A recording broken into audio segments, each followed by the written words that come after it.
Hey Cadillac fans and Cadillac V-Club members, I wanted to share with you some of the fun that the Norcal V-Club recently had. We went to Autocross. I'm going to tell you all about it, as well as give you some tips on how to be successful in Autocross with your Cadillac. Let's get going.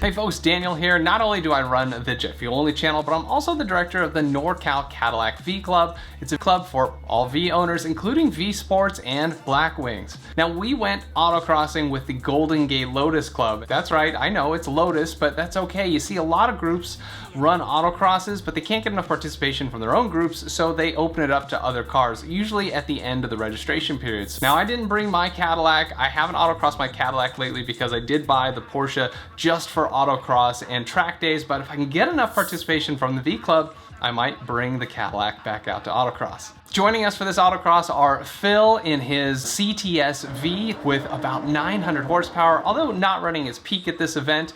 And we got Rich with his newly acquired V-Sport trifecta tuned to about 500 horsepower. Phil's running on Michelin Pilot Sport 4S tires, which are pretty good. Still not the best for autocross, but great. And then Rich, unfortunately, is on his ice skates, the all-season Michelin's AS3s. They're not so great for autocross, but he still had quite a bit of fun. So the week before the event, I got in contact with Phil and Rich. I told them everything, how to be prepared, like to bring sunscreen and water and food and maybe a chair. We also talked about the course map. Lotus Club sends out a course map, and I drew a line on there on how we could best sort of make this course not so complicated and find those smooth curves within. And then the morning of autocross, we all walk the course to identify the best way to enter and exit each of the turns, as well as where the apex should be and how to set up for the next turn. This is a really important step in autocross, getting familiar with the course, because once you're driving, it all happens really quick and you only get a few shots at it.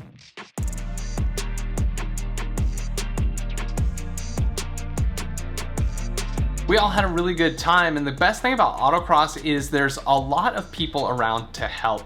And experienced drivers were in the right seat of both Rich and Phil's car the entire day, giving them tips and making them more successful at autocross. We later broke for lunch, had some tacos at the nearby taco truck, and then it was the second half of the day. Now the first half, we were all, trying to whittle down our times on the course and really getting used to it. And we're looking forward to perfecting it more in the second half of the day. But guess what? They reversed the course on the second part of the day. So we had this sort of familiar course, but all the turns, the entries, the exits had changed. And that was a whole new challenge, but I totally loved it. So we ended up getting, I think, 6 runs in the morning and 7 in the afternoon. The last 2 runs, we played a little bit of musical cars.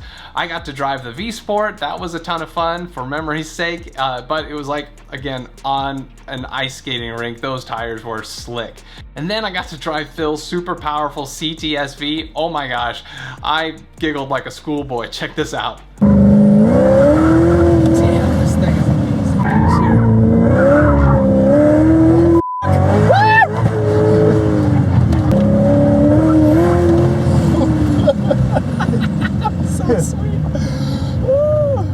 This thing is nuts. Which driver that was. Oh my like, that guy ever just... Holy shit. That was so much fun. The thrill of that torque. Oh my god. It was so much fun. And I think a fair trade is to let Phil and Rich drive the GT4, and I think they had a lot of fun doing that because that car was fully set up for autocross, and it showed them just what a car could be capable of when you have the right setup, especially tires. And I want to tell you about tires.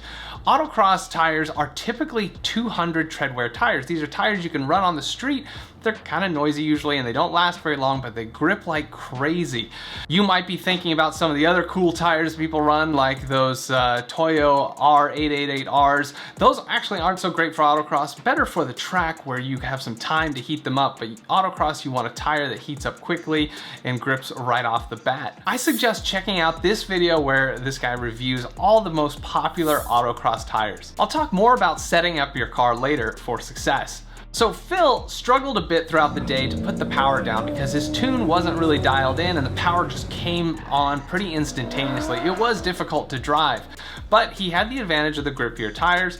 He definitely took his time and was careful. He loves his car and he didn't want to hit any cones, and he didn't. It was amazing. It's rare to not hit any cones, but that tells me that he wasn't pushing the limits enough. Rich, on the other hand, he may have got the award for hitting the most cones in the day. At one point, he totally destroyed part of the course.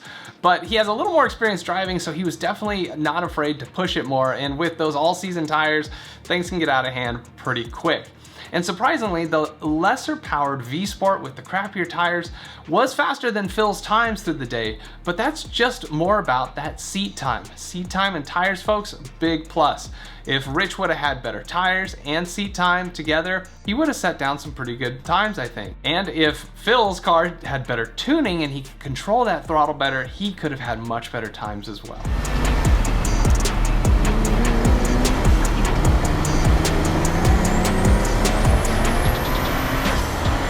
Now, I know you want to hear about their experience with autocross going for the very first time, and we'll close out the video with that. But first, I want to tell you how you can be successful driving your Cadillac at autocross.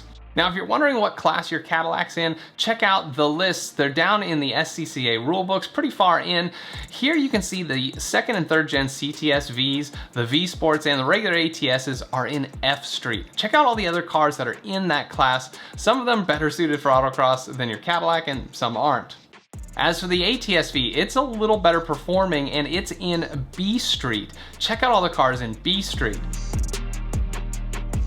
I think the ATS-V and the CT4V Blackwings are the best Cadillacs for autocross. As for the CT5V Blackwing, it's in A Street, and here's a list of all the cars in that class. Now there's one more class that's faster than A Street, and that is SS or Super Street. Check out all the cars in Super Street. Unfortunately, no Cadillacs there, but maybe if Cadillac would get around to making a mid-engine sports car, it could go in there. If you want to check out these lists, they're in the SCCA Rulebook linked below. But I know that you V-Sport and ATS-V guys just love to throw on a tune and get extra boost, and the CTS-V guys want to put on a pulley and an intake. Those things, folks, are going to put you out of stock class because they add power to the car. And they're gonna put you into a modified class, a prepared class it's called, that's probably full of cars that are way more modified than yours and better suited for autocross. And that's not what you wanna do. You wanna stay in a class that you can compete in, so you can really fight against those other cars and drivers and see where you stand. However, there is a class out there that some groups do offer. It's called the CAM class, or Classic American Muscle, and this CAM C class stands for Contemporary. And yes, folks, your ATS-Vs, CTS-Vs, V-Sports, all those cars fit right in that class, and you'll be competing against other modified Camaros and Mustangs. And when I used to drive autocross with the CTS, I had a lot of fun competing in that class, running about mid-pack. Now, mid-pack because, well, unfortunately my car just is a little long and a little heavier compared to like some of those Camaros and Mustangs. Plus, they were able to run 305 with tires all around, and I could only get 255s on my front tires. So it kind of put me at a disadvantage. Now, if you set up your car right, you could possibly get some pretty wide tires on there, but it's gotta be perfectly set up. Now, if you wanna join an autocross group, go to motorsportreg.com, search for autocross in your area. There'll be lots of groups. Get in contact with the administrator. They're usually very friendly, and like I said, they let other cars in most of the time, as long as you pay the fee, more the merrier. Generally, you'll wanna run in fun class, but if you run in the stock class, and you're modified, remember, you may be knocking other people who are trying to compete out of the points standings there. So be careful how you tread. Most people don't care if you just show up every now and then and you're not winning, but when you start winning in a class and you've got illegal mods, get ready to start losing friends. So just remember that, run in fun class for a while, unless you're stock, go in that stock class, and just have a ball. Now, if you want to check out those rules, they're down in the description below. Check out the SCCA Rulebook. All right, let's go to Phil and Rich and see how they enjoyed their very first autocross with the NorCal V-Club. All right, guys, so we just finished up a nice hot day at Crow's Landing, autocrossing those CTSs for the first time, at least in your cars. At the end, we got to do a little wife swap. That was a lot of fun. I really thought that, I mean, the CTS-V, and how much horsepower do you think it's got right now, even though it's not running right? 834. Okay, 830. I gotta tell you, oh my God, I was screaming like a little girl. The V-Sport, all season tires, slippery as heck. What did you guys think, autocrossing? It was wild. It was like ice skating on the all season. Great experience. Of all the things, right? I've done a lot of motorsports. I've never done autocross. To look at it is deceptively simple. Oh yeah, it looks boring. It looks simple. And then you get out there, and it's funny how a parking lot shaped turn messes with your brain. It's as bad as golf. Yeah, that's it's a good good point. It's a lot like golf, and unfortunately the course is changing every time. And today, even in the afternoon, they reversed it, right? And it was like a whole nother game. Yep, the reverse course was definitely a new challenge. Yeah. But one of the things I think about, you know, autocross that is amazing is it's a great way of refining your skills as a driver. No matter, you know, if you're an expert driver, you've done driving before, you think you're an awesome driver, or you're a beginner, there's always something to learn every time you come. And it's at those speeds, like especially those quick reaction speeds when somebody slams on the brakes in front of you and maybe you need to dodge them. You learn a lot about like what is the limit of the tires you have in the car. And you know, your horsepower doesn't always matter, especially in autocross. This group was Lotus's, Miatas, a lot of compact cars. They have the advantage out here, but tire and seat time is your biggest factor in doing a better job. So, you know, but we go to other autocrosses. There's other groups. They have Mustangs, Camaros out there, and a little more something for us to kind of benchmark ourselves to. It's really hard to put a CTS against a Lotus or a Porsche. So You're going to be a lot closer in weight, overall size, and all that kind of thing. It is great to own the skills. It was a lot of fun. You know, and everybody was really cool. It was a really friendly atmosphere too. Yeah. And except for those guys that were mocking me for assuming everybody who drove a Cadillac was very old. So there was that stigma, but we had a great time and everybody was very welcoming. So Cadillac people, Cadillac Club people, you should really try to arrange an autocross. All go out there, learn, have fun. It's easy, you know, you come out here, it's pretty laid back, like you said. It's a great place to play, and sometimes more accessible because not everybody has a track near them for big track action, but autocross happens in Walmart parking lots. I mean, okay, maybe not Walmart, but parking lots in old airports. So yeah, guys, thanks so much for watching. I hope you go autocross, hit the like button, subscribe, and consider hitting the bell to be notified of future Cadillac content. Thanks for watching the Jet Fuel Only channel. We'll see you next time. See ya.